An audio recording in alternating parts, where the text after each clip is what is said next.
네, 여러분 안녕하십니까? 사회학당 학습의 기초 세 번째 순서는 법원의 체계와 대법원 판결문입니다.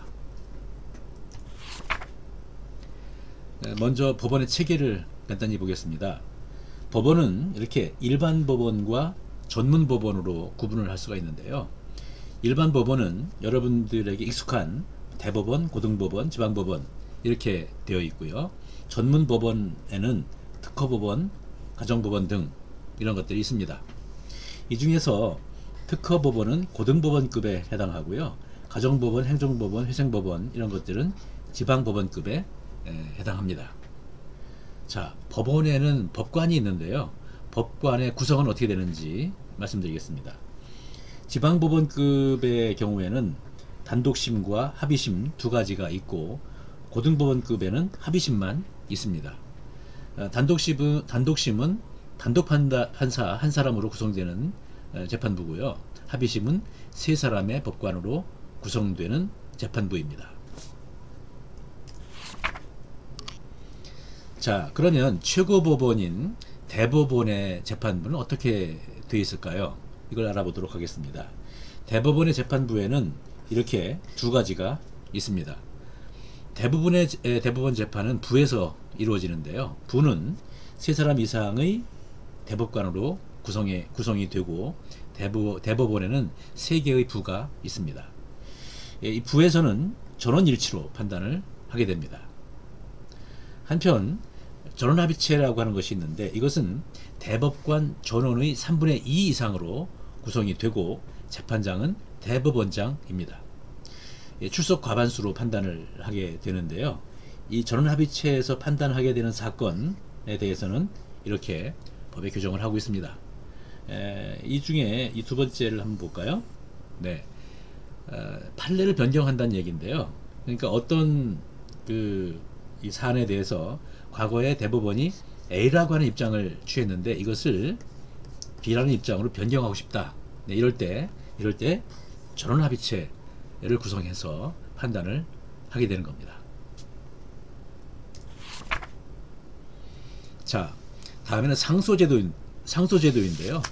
이 상소라고 하는 것은 미확정적인 재판에 대해서 상급법원에 취소 또는 변경을 구하는 절차를 얘기합니다.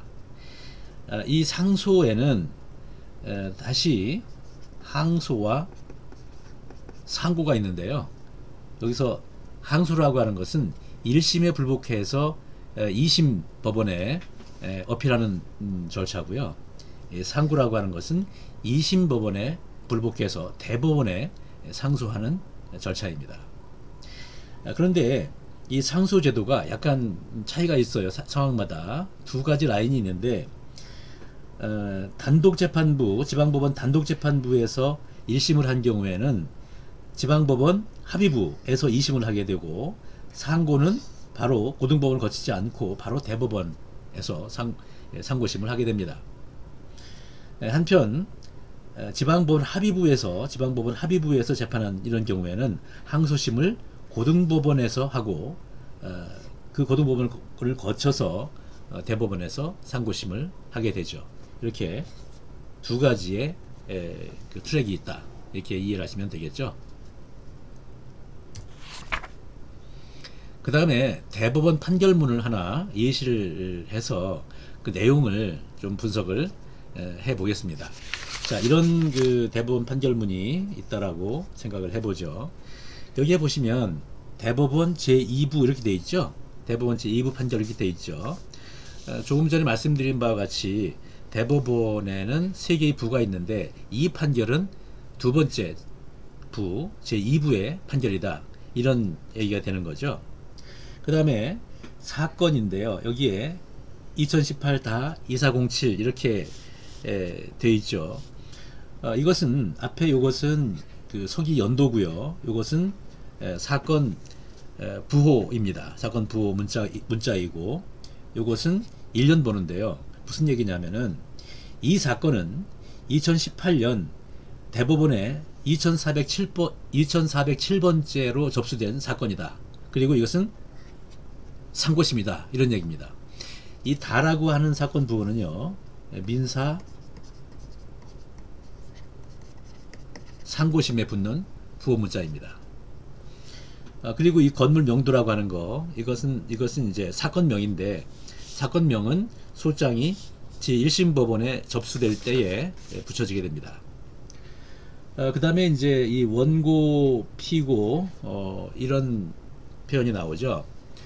원고는 소송을 제기한 사람이고, 피고는 그 상대방입니다. 원고의 소제기에 의해서 제1심 절차가 개시가 되는데, 원고와 피고의 명칭은 항소심 그리고 상고심에서도 변경되지 않습니다. 소송에서 원고 또는 피고가 아닌 제3자를 소외인이라고 표시하죠. 한편 소송이 진행되면서 원고와 피고는 법원에 증거를 제출하게 되겠죠. 그때 원고가 제출한 이 증거, 이거를 갑 증거라고 하고, 피고가 제출한 증거를 을 증거라고 합니다. 그래서 가령 원고가 3개의 이 증거를 제출했다라고 했을 때 하나하나를 갑 제1호증, 갑 제2호증, 갑 제3호증 이런 식으로 하죠. 그리고 피고가 제출한 증거는 을 제1호증 뭐 이런 식으로 명명을 하게 됩니다. 그 다음에 여기 보시면 이제 피상고인, 상고인 이런 얘기가 나오는데, 원심 판결에 불복해서 대법원에 상고한 사람이 상고인이죠. 그리고 그 상대방이 피상고인입니다. 그 다음에 보시면은 여기 이제 원심 판결이 있죠. 네, 원심 판결은 이렇게 표시되어 있죠. 네. 그러니까 대법원에서 판단하기 직전에 이루어진 제2심 판결을 여기서 얘기하고 있는 겁니다. 지금 이 사건 같은 경우에는 2017년 1월 15일 서울고등법원에서 선고한 판결이다 이런 얘기죠. 그리고 여기 보시면은 2016 나 77 이렇게 되어 있죠. 네, 이것은 뭘까요? 2016년에 서울고등법원에 77번째로 접수된 사건으로서 항소심이다. 이 나라고 하는 것은 민사 항소심에 해당하는 부호 문자입니다. 그 다음에 이 주문이라고 하는 것은 대법원 판결에서 결론에 해당하는 부분이죠. 네. 이 판결의 경우에는 상고를 기각한다 이렇게 이 표현을 하고 있죠. 그러니까 이 상고인이 제기한 그 어필 사항 이거를 받아들이지 않는다 이런 얘기가 되는 거죠. 그런데 만약에 이 사건에서는 이렇게 되어 있지만은 만약에 상고를 수용하겠다 이렇게 되는 경우도 있겠죠. 네, 그런 경우에는 원심법원 판결을 뒤집는 게 되는 거죠. 이런 경우에는 원심 판결을 파기한다 이렇게 얘기합니다. 원심 판결을 파기하게 되면은 그 뒤에 절차는 되게 다양하게 벌어지는데, 가령 파기 환송이 있어요. 파기 환송은 2심 판결이 이루어진 그 2심 법원으로 돌려보내는 것이고요. 파기 이송은 원심법원이 아니지만 원심법원은 아닌 같은 급의 다른 법원으로 보내는 거, 이것을 파기 이송이라고 합니다. 그리고 파기 자판이 있는데요. 파기 자판은 이송이나 환송을 하지 않고 그냥 대법원이 그 사건을 끝내버리는 거예요. 네, 이렇게 세 가지 경우가 있는데 그 내용에 대해서는 교재를 보시면 좀 상세히 설명이 되어 있습니다. 그 다음에 이제 이유가 있습니다. 이 이유는 대법원이 주문과 같은 결론에 이르게 된 법리적 경과를 설명하는 부분입니다. 그러니까 상고를 기각한 근거를 여기에서 설명을 하게 되죠. 그래서 바로 이 부분에 대법원 판례에 관한 대법원의 어떤 입장, 그리고 대법원이 어떤 그 규정을 보는 시각, 이런 것들이 자세히 나와 있죠. 그 다음에 날짜입니다. 이 사건의 경우는 2020년 7월 28일 이렇게 되어 있는데요. 이것은 대법원 판결이 행해진 날짜를 의미하죠.